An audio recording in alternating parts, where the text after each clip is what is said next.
stupid they're doing. They're running us around. Okay, this one might be a little different, but I'll try and keep it simple. I want to talk about this kind of editorial guideline I have for myself when I'm critical of tech products or product design in that area. And that is that I don't talk about problems and solutions. Instead, I talk about purposes and satisfying those purposes.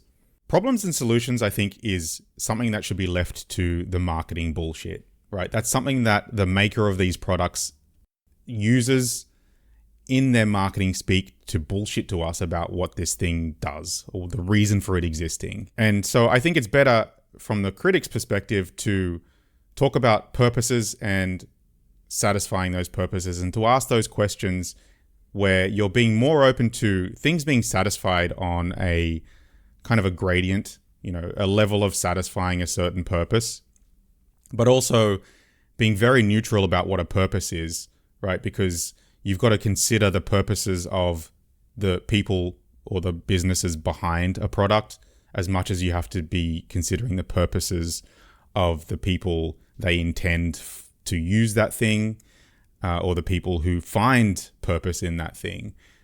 And you can't do that when you're talking about problems and solutions, in my opinion.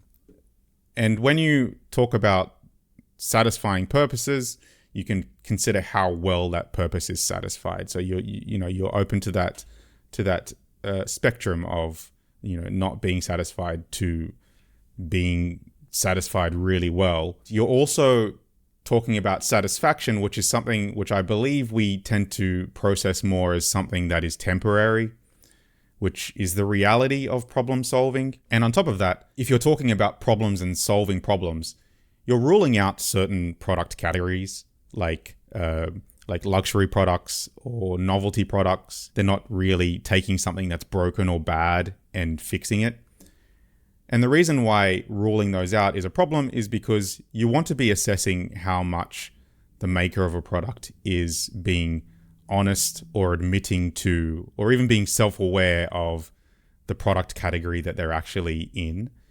If it is a novelty product or a very kind of general purpose product and the maker is talking about it as some kind of problem solver, then, you can really hone in on that and be very clear in your criticism of that bullshit. If they are admitting that this is a novelty item or this is a luxury item, then, they're legitimizing themselves, right?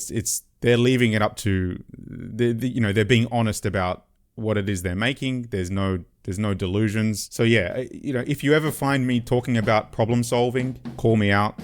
I'm quite strict about it, and I don't think I've broken that rule, at least for a long, long time.